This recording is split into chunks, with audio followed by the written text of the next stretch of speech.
புரோட்டீனோட முக்கியத்துவம் இருக்கா? முக்கியத்துவம் இருந்ததுன்னா எவ்வளவு தேவை? அதிகப்படியா எடுத்துக்கிறோமா? சப்ளிமெண்ட்ஸ்ன்ற அந்த சப்ளிமெண்ட்ஸ் எல்லாம் தேவையா இல்லையா? புரோட்டீன் உள்ள தேவைன்னா 101 புரோட்டீன் நீங்க எடுத்தாலே எக்ஸஸ். ஸோ நிறைய பேர் என்ன நினைக்கிறாங்கன்னா, எனக்கு வசதி இல்லை அதனால நான் இதை பண்ணிக்கிறேன், எனக்கு வசதி இருந்தா நான் சர்ஜரி பண்ணிப்பேன் அப்படின்னு நினைப்பாங்க. சில பேர் என்ன சொல்லுவாங்கன்னா, நீங்க சொல்ற எக்ஸசைஸ் என்னால எப்படி சார் தொடர்ச்சியா பண்ண முடியும்?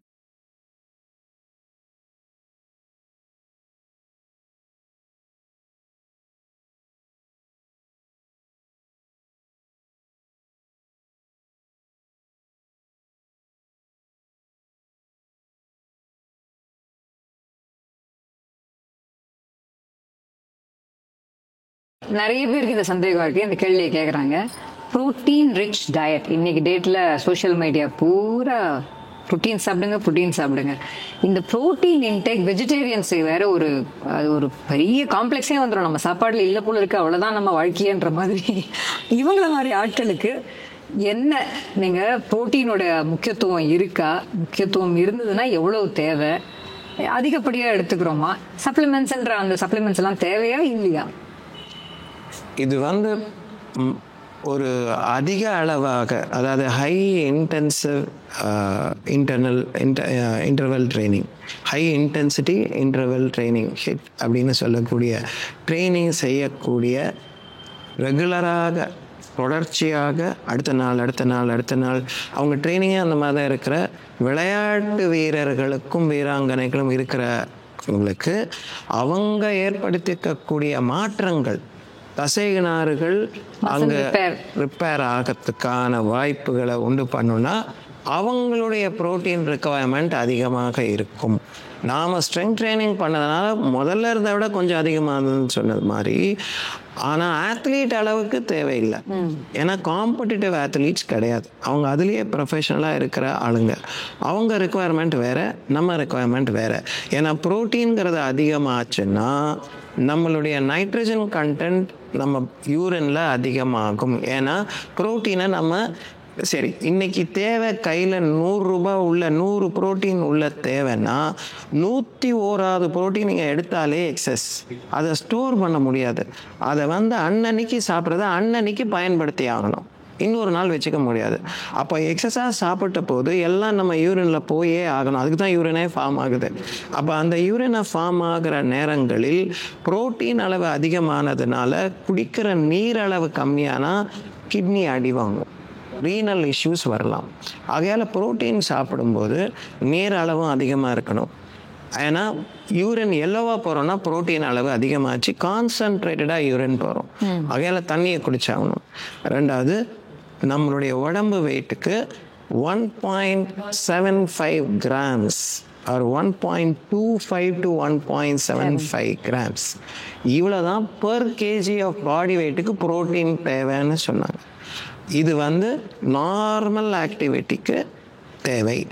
இதை ரொம்ப அதிகமாக செய்யக்கூடிய பாடி பில்டிங், இதில் மசில் பெருசாக வேணும்னு பண்ணுறவங்களே நம்ம 2 கிராம்ஸ் பர் கேஜி பாடி வெயிட்டுக்கு தான் தேவை. அதை தாண்டி நமக்கு தேவையில்லை. ஆனால் இன்றைக்கி அது ஒரு தேவையாக பல அட்வர்டைஸ்மெண்ட்ஸ் நமக்கு இருக்கிறதுனாலையும் திருப்பி நமக்கு சொல்கிறதுனாலையும் ஒருவேளை நமக்கு இல்லையோ அப்படிங்கிற பயம் வருது. அப்போது உலகத்தில் வேகமாக ஓடுற மிருகம் நம்ம சீட்டான்னு பார்த்துருக்கோம். ஆனால் அந்த சீட்டா பிடிக்காமல் போகிற மான்கள் 75% அது மான் தப்பிச்சு போயிடுது. அப்படின்னா என்ன பொறுத்தவரை மான் அதை விட ஃபாஸ்ட்டாக இருக்குதுன்னு அர்த்தம், அதை விட எஃபெக்டிவாக இருக்கணும். இது நான் வெஜிடேரியன், அது வெஜிடேரியன். அப்போது அது கால்குலேட் பண்ணி ப்ரோட்டீன்லாம் சாப்பிடல, அது தேவையான அளவுக்கு சாப்பிட்டு போயிட்டே இருக்கு. பசி இருக்கிற நேரத்தில் சாப்பிடுது, பசி இல்லாத நேரத்தில் சாப்பிடல. இப்போ ப்ரோட்டீன் நமக்கு தேவையான அளவுக்கு சாப்பிட்டு போதும், நம்ம சாப்பாட்டிலேயே கிடைக்குதான்னு பார்க்கணும். இதுக்கு நியூட்ரிஷனிஸ்ட்டை பார்த்து அந்த சாப்பாட்டில் ப்ரோட்டீன் டெஃபிஷியன்சி இருக்கா, ப்ரோட்டீன் குறையும் போது வேறு என்னென்ன மாற்றங்கள் வரணும் அப்படிங்கிறத தெரிஞ்சு எடுத்துக்கிட்டால் அதில் தவறு இல்லை. சில பேருக்கு எல்லா உடம்பும் மாறி அமைவதுனால சில பேருக்கு protein degradation can be more, protein may be lost more. We don't know. அந்த மாதிரி ஆளுங்களுக்கு தேவையா இந்த வே ப்ரோட்டீனோ இல்லை பீ ப்ரோட்டீனோ அந்த ப்ரோட்டீனை நம்ம இதில் மிக்ஸ் பண்ணலை அப்படின்னா ப்ரோட்டீன் இல்லையா நம்ம சாப்பாட்டில், வெஜிடேரியன் சாப்பாடு? ஐயோ அப்படின்னு சொன்னால் எல்லாரும் வந்து நம்ம குவாஷியாக்கர் மெராஸ்மஸ் நம்ம பீடியாட்ரிக் இதில் படித்த மாதிரி அந்த சில நாட்களில் பார்த்துருக்கலாம், அந்த வயிறு மட்டும் இவ்வளோ இருக்கும், உடம்பு தோல் மூலமாக இருக்கும். அந்த மாதிரி இருந்த காலங்கள் மேல் நியூட்ரிஷனுங்கிறது இப்போ பார்க்கறதே கிடையாது. இது நார்மல் தேவைக்கு ஆத்லீட்ஸுக்காக ரெக்கமெண்ட் பண்ணதை எடுத்து எல்லாருக்கும் நீங்கள் எல்லாரும் அதே அளவுக்கு சாப்பிடணும்னு சொன்ன மாதிரி அங்கே எக்ஸசைஸையும் செய்ய மாட்டேன், ப்ரோட்டீனையும் சேர்த்துப்பேன், அதனால் நான் நல்லா இருப்பேன். ஆமாம், இதெல்லாம் பண்ணாலுமே சில பேருக்கு மசில் வளரல. ஆமாம், ஏன்னா அந்த பாடி டைப்புன்ற அந்த ஆஸ்பெக்ட்ஸில் நீங்கள் சொல்ல வேண்டிய விஷயங்கள் இருந்தாலும் தயவு செஞ்சு சொல்லுங்கள். ஏன்னு கேட்டால் சில பேர் மாங்கு ஸ்ட்ரெங்க் ட்ரைனிங் பண்ணுவாங்க. ஆனால் அங்கே பார்த்தோன்னா சார் அதை வேணுங்க, அந்த ஆள் எதையுமே பண்ணல, அவன் உடம்பு பார்த்தீங்கன்னா 6 பேக் இருக்குது, அதனால் பைசெப்ஸ் தெரியுது, ட்ரைசெப்ஸ் தெரியுது, டெல்டாய்டு தெரியுது, இவர் இவ்வளோ கஷ்டப்பட்டும் ஒன்றுமே காணாம சார் அப்படின்னா அவங்களுக்கு டைப் 1 மசில்ஸ் அதிகமாக இருக்குது, அவங்களுக்கு டைப் 2 மசில்ஸ் கம்மியாக இருக்குது. அதனால் இவங்களுடைய வடிவமைப்பில் இவங்க உடம்பு இஸ் டிஃப்ரெண்ட். அடுத்தது நாம் செய்யக்கூடிய செய்கைகளில் தசை பெருசாக இருந்தால் வலுவானவர்கள் என்றும், தசைகள் சரியா தெரியல, டிஃபைனாக பார்க்க முடியலங்கிறதுனால வலுவிழந்தவர்கள்லாம் நினைக்காதீங்க. ஏஸ்தட்டிக் ஐடியாவோடவே நான் நல்லா இருக்கணும் பார்க்கறதுக்கு அப்படின்றதுக்காகவே ஸ்ட்ரென்த் ட்ரெயின் பண்ணுறாங்க நிறைய பேர். அது இல்லை அப்படின்றத புரிய வைக்கணும். எவ்வளோதான் பண்ணாலுமே கூட சில பேருக்கு அந்த அனபாலிக் ஸ்டீராய்ட்ஸோ இல்லை டெஸ்டாஸ்டெரானோ இதெல்லாம் எடுக்காமல் அவங்களுக்கு ரிசல்ட்ஸ் இருக்கிறது இல்லை. இதுவும் நம்ம பார்த்துருக்குறோம் நிறைய. ஆக இது மூலயமா இது ஏஸ்தட்டிக் அப்பியரன்ஸ்க்காக நான் இதை செய்யலை, நான் ஃபிட்டாக காட்டிக்கணுன்றதுக்காக செய்யலை, நான் ஃபிட்டாக இருக்கணுன்றதுக்காக செய்ய வேண்டிய ஸ்ட்ரென்த் ட்ரைனிங். இதோட அர்த்தமே தப்பாக புரிஞ்சுக்கிட்டு சில நேரம் இந்த மாதிரி குழப்பங்கள் ஏற்படுது. இதுக்காக எக்ஸ்ட்ரா ப்ரோட்டீன், எக்ஸ்ட்ராவாக ஏதாவது ஒரு தேவையே இல்லாத சப்ளிமெண்ட்ஸு இதெல்லாம் எடுக்க வேண்டிய ஒரு நிலைமைகள் ஏற்படுது. ஸோ இவங்க நியூட்ரிஷனிஸ்ட்டை பார்த்து சரியான அவங்களுக்கு தேவையான ப்ரோட்டீன் எவ்வளவு, அவங்க எவ்வளவு கேலரியை பர்ன் பண்ணுறாங்க எக்ஸசைஸ் மூலியமாக, அதே மாதிரி நான் எக்ஸசைஸ் ஆக்டிவிட்டி மூலியமாக எவ்வளோ கேலரி பர்ன் பண்ணுறாங்கன்றதை வச்சு அதுக்கேற்ற அளவுக்கு உங்கள் பாடி வெயிட்டையும் மைண்டில் வச்சுருந்து நீங்கள் அட்வைஸ் பண்ண வேண்டிய விஷயங்கள் ப்ரோட்டீன் இன்டேக். கரெக்டாக நிறைய பேர் ப்ரோட்டீன் அளவு அதிகம் பண்ணிக்கக்கூடிய ஒரு ஐடியா எதனால் வருதுன்னா வெயிட் லாஸ் ஆகும் அப்படின்னு நினைக்கிறாங்க. அதாவது கார்பை குறைச்சி அதை மேக்ரோஸை மேனிப்புலேட் பண்ணுறாங்க. ஒன்று ஃபேட் இன்க்ரீஸ் பண்ணி கீட்டோன்ற ஆங்கிளில் போயிடுறாங்க, இல்லாட்டி போனால் ப்ரோட்டீன் இன்க்ரீஸ் பண்ணிக்கிறாங்க.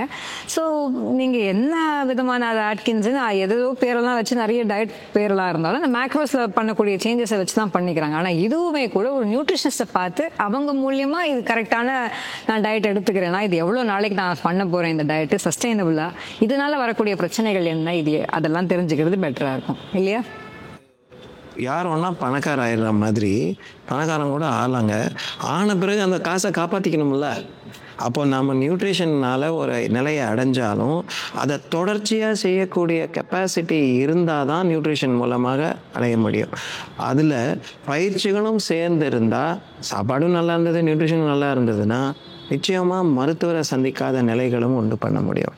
ஒரு முக்கியமான பகுதி என்னென்னா, நம்ம சாப்பாட்டை ஒரு ரொம்ப அதே தான் எனக்கு தெரியுமேங்கிற எண்ணத்தையும், அதே சமயத்தில் நல்ல சாப்பாடுப்பா அது மட்டும் எனக்கு போதும் அப்படின்னு நினைக்கிறது ரெண்டும் தப்பு.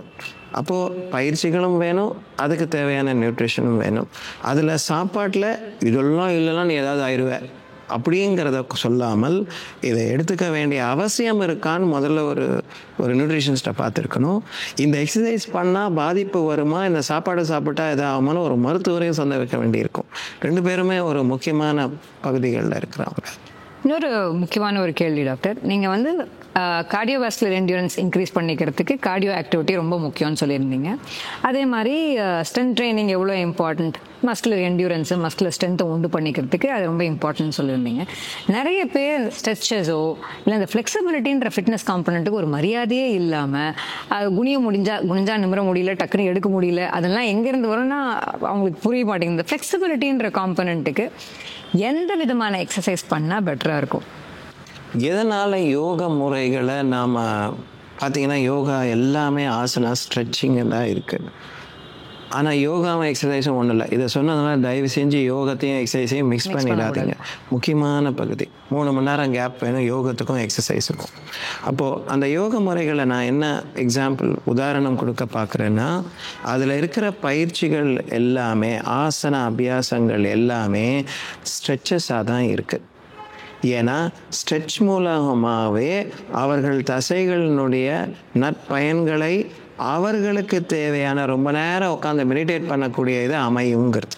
அப்போது இன்றைக்கும் நாம் ஆத்லீட்ஸ் எல்லாம் முதல்ல ட்ரைனிங் வார்ம் அப் பண்ண முன்னாடி வச்ச ஸ்ட்ரெச்சஸ் எல்லாம் அப்போ பண்ணாத, அதை முடித்த பிறகு செய்யணும்னு சொல்கிறதெல்லாம் அந்த ஸ்ட்ரெச்சஸ் மூலமாக ஏற்பட்ட பிரச்சனைகளை மாற்றங்களை சீர் செஞ்சு அலைன் பண்ணி கொண்டு வரதுக்கு அந்த ஸ்ட்ரெச்சஸ் முக்கியம். நாம் உட்காந்துருக்க நேரம் அதிகமாகும் போது தசைகள் சுருங்கிய நிலைக்கு வரதை மாற்றுறது ஸ்ட்ரெச்சஸ் ரொம்ப முக்கியம். ஒரு ஜாயிண்டோட ரேஞ்சை இன்க்ரீஸ் பண்ணணும்னாலுமே கண்டிப்பாக அந்த இடத்துல ஸ்ட்ரெச்சஸ் அண்ட் ஃப்ளெக்சிபிலிட்டின்ற அந்த காம்பனண்ட் தான் ரொம்ப இம்பார்ட்டண்ட்டான ஒரு விஷயம். ஸோ இது மாதிரி நிறைய ஃபிட்னஸ் காம்பனன்ட்ஸ் இருக்குது நீங்கள் அட்ரஸ் பண்ண வேண்டிய விஷயங்கள். அது அடுத்தடுத்து வரக்கூடிய சீரீஸில் நம்ம பேசலாம். கடைசியாக ஒரே ஒரு கேள்வி. இந்த மூட்டி தெஞ்சு போச்சு, ஜவ்வு கிழிஞ்சு போச்சு, அப்புறம் தசை நாரி பிச்சுச்சு, இப்படின்னெல்லாம் ஒரு ரொம்ப அவ்வளோதான் என் வாழ்க்கையே, இதுக்கப்புறம் நான் ஒன்றும் பண்ண முடியாது, சர்ஜரி தான் பண்ணி ஆகணும், சர்ஜரி பண்ணதுக்கப்புறமும் உங்கள் வாழ்க்கை இந்த குவாலிட்டி ஆஃப் லைஃப் இவ்வளோதான் இருக்கும் அப்படின்னு நிறைய மக்கள் நினச்சிக்கிறாங்க இல்லையா? அவங்க தான் உங்களை நிறைய தேடி வராங்க. விளையாட்டு வீரர்களை விட என்னோட முதுகு தண்டு பிச்சிச்சு அது மாதிரி அவங்களுடைய லாங்குவேஜ்லேயே சொல்லணும்னா ஒரு பேஷண்ட்டோடைய ஜவ்வு கிழிஞ்சிருச்சு, ஜவ்வு வெளியில் வந்துருச்சு. ஆமாம். ஸோ இந்த மாதிரியான பிரச்சனைகளோட வரக்கூடியவங்களுக்கு basically IVDP or disc prolapse, slip disc or சில நேரங்களில் நீ டிரான்ஸ்பிளான்ட் பண்ணிக்கக்கூடியவங்க, நீ ரீப்ளேஸ்மெண்ட்ஸ் பண்ணிக்கக்கூடியவங்க, அதே மாதிரி டிஸ்ப்ரோலாப்ஸ்லேருந்து அந்த இடத்துலையும் கூட ஐ திங்க் ஸ்பைனல் ஃபியூஷன் பண்ணிக்கக்கூடியவங்க, இந்த மாதிரி ஏகப்பட்ட சர்ஜரியை அவாய்ட் பண்ணிக்கணும்னு அந்த கவலையோடு நிறைய பேர் வருவாங்க. இவங்களுக்கு எப்படி இதை சரி பண்ண முடியும்? உங்கள் ப்ரோட்டோகால் சிம்பிளாக உங்கள் ப்ரோட்டோகாலை சொல்லுங்கள். ஸ்டெப் 1 ஸ்டெப் 2 மாதிரி ஒரு 2-3 விஷயம் சொன்னால் கூட. நகர்றோம்னா நம்ம டிஸ்கை வச்சோ நரம்புகளை வச்சோ நகரில், நம்ம தசைகளை வச்சு தான் நகர்றோம். நான் சொன்னல கார் டயரில் காத்திருக்க மாதிரி.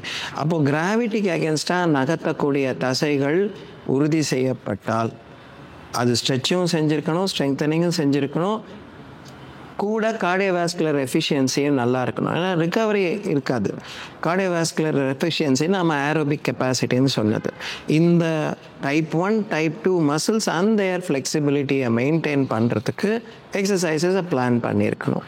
அந்த பிளானிங்கில் நியூட்ரிஷன் எல்லாமும் சரியாக இருக்கும். நம்ம வலிகளோடு வரும்பொழுது மூட்டு வலிகள் அப்படின்னா நம்ம ஸ்குவாட்ஸை நிறுத்தினது, கீழே உட்காந்து சாப்பிட்டதை விட்டது, இந்தியன் கிளாஸட்டை விட்டது, அதன் மூலமாக தோப்புக்கரணத்தை விட்டது. நாம் இன்றைக்கி நிறைய பேர் கீழே உக்காரணுன்னா அவங்களால கீழே உட்கார முடியாது. இந்த மாதிரி தான் உட்காந்துருக்க முடியும். இது குழந்தை பருவத்துலேருந்தான் இன்றைக்கி பார்க்க ஆரம்பிச்சிட்டோம். அதனால் நிறையா மூட்டு வலிகள் வருகின்றன. அது தேய்மானத்தினால் மட்டும் அல்ல. நான் எங்கேயும் யாரையும் குணப்படுத்தும் போது, அந்த வலிகளிலிருந்து குணப்படுத்தும் போது அவங்களுக்கு வந்த வலியில் அவங்க சொன்ன ஆர்த்ரைட்டிஸை நான் கிளியர் பண்ணேன்னு சொன்னதே கிடையாது. ஆர்த்ரைட்டிஸ்னால் இருக்கிற காட்லேஜ் தின்னாயிடுச்சு, இனிமேல் போனும் வராயும் அப்படிங்கிறத நான் சரி பண்ணனே சொல்லலை. அவர்களுக்கு இருந்த வலிகளை முழுமையாக சரி பண்ண முடியும். அவர்கள் கீழே உட்காந்து எழுந்திரிக்கலாம், என்ன ஒன்றா செய்யக்கூடிய அளவில் இருந்தாங்க. ஏன்னா எனக்கு இன்றைக்கும் 80 வயசில் ஷார்ட் பட்டு, டிஸ்கஸ், ஹேமர் இதெல்லாம் பண்ணுற அத்லீட்ஸ் இருக்காங்க. 90 வயசு 92 வயசில் 100-200 லாங் ஜம்ப், ட்ரிபிள் ஜம்ப் பண்ணுறவங்க நான் அவங்கள நேராக ஹேண்டில் பண்ணியிருக்கேன். அவங்க ட்ரைனிங், அவங்களுடைய ட்ரீட்மெண்ட்டை பார்த்துருக்கேன். அப்போது இன்றைக்கி 60 வயசு கீழே இருக்கிறவங்கெல்லாம் தேஞ்சு போச்சுன்னு சொல்கிறத நான் என்ன சொல்கிறதுன்னு தெரியல. அவங்களெல்லாம் பண்ண முடியும். நான் நிச்சயமாக இவர்கள் வலி இல்லாமல் நடக்க முடியும், வலி இல்லாமல் வாழ முடியும். அவர்களுடைய டிஸ்கை ஒரு காரணமாக நான் அதை செஞ்சதாக நம்ம பார்த்தது கிடையாது. ஆனால் அவர்களுடைய தசைகள் சீராக இயங்கினால் கிராவிட்டிக்கு அகேன்ஸ்டாக உங்களை நிற்க வைக்கிற தசைகளை நீங்களே உட்காந்து உண்டு பண்ண மாற்றங்களுக்கு உங்களோட சண்டை போட்டுன்னுக்கிறாங்க. அவங்கள தான் நான் சரி பண்ணேன். அப்படி சரி பண்ணக்கூடிய வாய்ப்புகளை இன்னும் கேட்டால் என்கிட்ட நம்மக்கிட்ட 20 மருத்துவர்கிட்ட 20%, செய்கிறவர் சரி பண்ணிக்கணுன்றவங்ககிட்ட 80% வச்சு தான் இதை சரி பண்ண முடியுது. அதில் அவங்கள ஆக்டிவ் பார்ட்டிசிபெண்ட்டாக மாற்றணும், பேசிவ் ரெசிபியண்ட்டாக வச்சுக்கக்கூடாது. நம்ம ப்ரிஸ்கிரைப் பண்ணுற மெடிசனை சாப்பிட்டா முட்டி வலி போயிடும், கொலாஜன் சாப்பிட்டா முட்டி வலி வராது அப்படின்னா அப்போது அந்த தசைகள் வலுப்படுத்தினா ஒரு பெனிஃபிட்டும் அதுலேருந்து கிடைக்காது. ஆகையால் நம்மளுடைய பயிற்சிகள் மூலமாகவே நாம் மருத்துவரை சந்திக்காத நிலையும் நோய்கள் வராத நிலைகளும், அடுத்து மூட்டு தேய்மானம் வராமதும் தேய்ந்தாலும் வலி இல்லாமல் இருப்பதும். இங்கே நான் ரொம்ப முக்கியமாக சொல்கிறது என்னென்னா, தேய்மானம் நிச்சயம் இருக்கும், அதான் நியதி. ஆனால் வலி வர வேண்டும் என்ற அவசியம் இல்லை. டீஜெனரேஷன் இருக்கலாம், வலி இருக்குன்னு அவசியம் கிடையாது. சில பேர் நல்லா மூவ் பண்ண முடியும், ஆனால் அவங்க பந்து த்ரோ பண்ணி ஏற்பட்ட காரணங்களினால் அந்த பந்தை த்ரோ பண்ணுறதுக்கான எறிவதற்கான மாற்றங்கள் நாம் அப்நார்மல்னு எடுத்துக்கிறோம் அப்படிங்கிறது என்னுடைய கருத்து. அதில் தான் அவங்கள சரி பண்ணி கொடுக்க முடியும். ஸோ ஒரு முதல்ல ஃபர்ஸ்ட் லைன் மேனேஜ்மெண்ட்டாக ஒரு கன்சர்வேட்டிவ் மேனேஜ்மெண்ட்டுன்ற அந்த ஸ்பேஸில் நீங்கள் சொல்லக்கூடிய சிகிச்சைகளை செய்யும் போதே அவங்களுக்கு சரியாயிடுது. அப்படின்னும் போது அவங்க எக்ஸசைஸை கண்டினியூ பண்ணால் அவங்களுக்கு வாழ்நாள் ஃபுல்லாக சர்ஜரின்றது தேவைப்பட வேண்டியது இல்லை, அவசியப்படலை. அதே சில பேர் நான் சர்ஜரி பண்ணிட்டேன், எனக்கு வேறு வழி இல்லை, நீங்கள் பார்க்குறது எனக்கு தெரியல, இது மாதிரிலாம் சரி பண்ணிக்க முடியும், எனக்கு நம்பிக்கையும் இல்லை, அப்போ நான் சர்ஜரி பண்ணிட்டேன். சர்ஜரி பண்ணதுக்கப்புறம் எனக்கு எக்ஸசைஸ்ன்றது தேவைப்படாதா? இல்லை அதுக்கப்புறம் திரும்பவும் எனக்கு அந்த சர்ஜரி பண்ணிக்க வேண்டிய அவசியங்கள் ஏற்படாதா?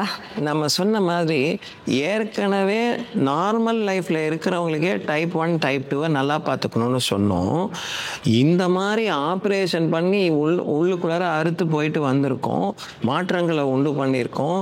அவங்க நார்மலாக வரதற்கே இதை ரெண்டுத்தையும் திரும்ப நாம் ரெடி பண்ணி ஆகணும். ஸ்ட்ரெங்க் ட்ரைனிங் பண்ணால் தான் அடுத்தது ஏரோபிக் ஆக்டிவிட்டிக்கு போக முடியும். எல்லாரும் அவர்களுடைய அப்பா நான் உயிரோடு இருக்கேங்கிறது ஒரு பக்கம், ஆனால் உயிரோடு இருந்தாலும் மீண்டும் பழைய நிலைக்கு போகவில்லை, அதை முழுதாக அடைய வேண்டும். ஆப்ரேஷன் பண்ண பிறகும் ஆப்ரேஷன் முடிச்சார், பிரச்சனை முடிச்சிட்டார். ஸோ இப்போ நம்ம பேசுனது எல்லாமே நான் எங்கள் ஆப்ரேஷன், அதாவது அறுவை சிகிச்சை தேவை செய்யாமல் இருக்க முடியாதுங்கிற இடத்துல நம்ம அதுக்கு தாண்டி போனது கிடையாது. எங்க அத்தியாவசியமா தேவைப்படுதோ அந்த இடங்கள் பண்ணி தான் ஆகணும். அந்த இடத்துல நான் சரி பண்ணுவேன்னு சொன்னா அது அநியாயமாயிடும், அது அல்ல. ஆனால் எங்க எல்லாம் நம்முடைய அனுபவத்துல இத்தனை பேருக்கு இது சரியாகிருக்கு, அது அதுக்கப்புறமான தேவையை குறைஞ்சிருக்கு, சர்ஜரி தேவையை குறைஞ்சு போய் அவங்க நல்லாவே இருக்காங்க, எக்ஸசைஸ் பண்ண ஆரம்பிச்சிடுறாங்க, அது கண் கூட பார்க்குறோம். ஸோ நிறைய பேர் என்ன நினைக்கிறாங்கன்னா, எனக்கு வசதி இல்லை அதனால் நான் இதை பண்ணிக்கிறேன், எனக்கு வசதி இருந்தால் நான் சர்ஜரி பண்ணிப்பேன் அப்படின்னு நினைப்பாங்க. அது அப்படி இல்லை. உங்களுக்கு வசதின்றதை விட எண்ணம் இருக்கணும், சரி பண்ணிக்கணும், என்னால் எக்ஸசைஸ் பண்ணி சரி பண்ணிக்க முடியும் அப்படின்ற எண்ணம் தீவிரமாக இருக்கணும், அவங்களுக்கு தான் சரியாக முடியும் அப்படிங்கிறீங்க. சில பேர் என்ன சொல்லுவாங்கன்னா, சார் நீங்கள் சொல்கிற எக்ஸசைஸ் என்னால் எப்படி சார் தொடர்ச்சியாக பண்ண முடியும், அதனால் மாற்றி விட்ருங்க சார், ஒரே இடமா முடிச்சிடுவார். அதுக்கப்புறம் நான் உட்காந்து அல்லல் படணும், நான் அல்லலே பட மாட்டேன், நான் சுகமாக உட்காந்துருப்பேன் அப்படின்னு நினச்சாங்கன்னா ஈவன் ஆஃப்டர் ரீப்ளேஸ் ரொம்ப தவறான எண்ணம். ஆகையால் எல்லாமே நாம் நல்லா இருக்கிறதுக்கு நம்ம எஃபர்ட். ரீப்ளேஸ்மெண்ட்டாக இருந்தாலும் சரி, நீங்கள் ரீகன்ஸ்ட்ரக்டிவ் சர்ஜரியாக இருந்தாலும் சரி, அதுக்கப்புறமா கண்டிப்பாக எக்ஸசைஸுங்கிறது ரொம்ப இம்பார்ட்டண்ட். ரீஹாபிலிட்டேஷன் அந்த பீஸ் ரொம்ப இம்பார்ட்டண்ட். அதுவும் அந்த ரீஹாபிலிட்டேஷன் ஃபேஸ் ஒரு 2 மாதம் எக்ஸசைஸ் பண்ணிட்டு 3ஆவது மாதம் பண்ண வேண்டாம்னு நினைக்கிறாங்க. எல்லாமே நாம் இன்றைக்கி சாப்பிட்டேன், இன்றைக்கி சாப்பிட்டாலே நாளைக்கே சாப்பிட்ட மாதிரி எதாவது நிறுத்திட்டோமா, இன்றைக்கே சாப்பிட்டேன், அதை இந்த வேலை சாப்பிட்டேன், அடுத்த வேலை சாப்பிடுவேன், அடுத்த வேலையை தசைநாறுகள்ன்ற அந்த mind, evil mind, I think idle mind is a devil's workshop அப்படின்னு சொல்ற மாதிரி idle muscles are also going to give you enough and plenty profits. Yeah, it is a workshop where the doctors will enter. Devil's doctors. So we have to fix them. The doctors are angels, no, according to them. Yeah. So naturally we are fixing them. Oh, you said doctors. I thought daughters. Okay. No. Okay. No. Doctors are angels who are able to support their healing. Yeah. Where surgery is required, it has to be done. Where without surgery you can do definitely I should do that. Surgery has become safer. Surgery can do a lot of miracles which this cannot do. Doesn't mean everyone should go through a surgery. This is the difference. Where it is required, bones are crushed, broken, naturally அதை செய்யக்கூடிய விஷயங்கள் அது. Plastic சர்ஜரியில் நரம்பு cut ஆகிடுச்சு, அதை திரும்பியும் connect பண்ணி திரும்பவும் கையை ஒன்று பண்ணுறங்கிறது தான் சாதாரண விஷயம் கிடையாது. கையே கட்டானவங்களுக்கு கூட அதை சேர்த்து வச்சு செய்யக்கூடிய இதெல்லாம் செய்ய முடியுது. அப்போ கண்ணு தெரியாதவங்களுக்கு பண்ணுற சர்ஜரி இதெல்லாம் நீங்கள் எக்ஸசைஸில் பண்ணுவீங்கன்னா நிச்சயம் முடியாது. ஆனால் எல்லாத்துக்குமே சர்ஜரி தான் அப்படின்றது இல்லாமல் தேவையான இடத்துல ரீகன்ஸ்ட்ரக்ட் பண்ணணும், எந்த இடத்துல அதுதான் கீ. அந்த கீழே we should be able to get that done. நம்ம செய்ய முடியும்னு சொல்லிடணும். Thank you very much, doctor. It was a pleasure.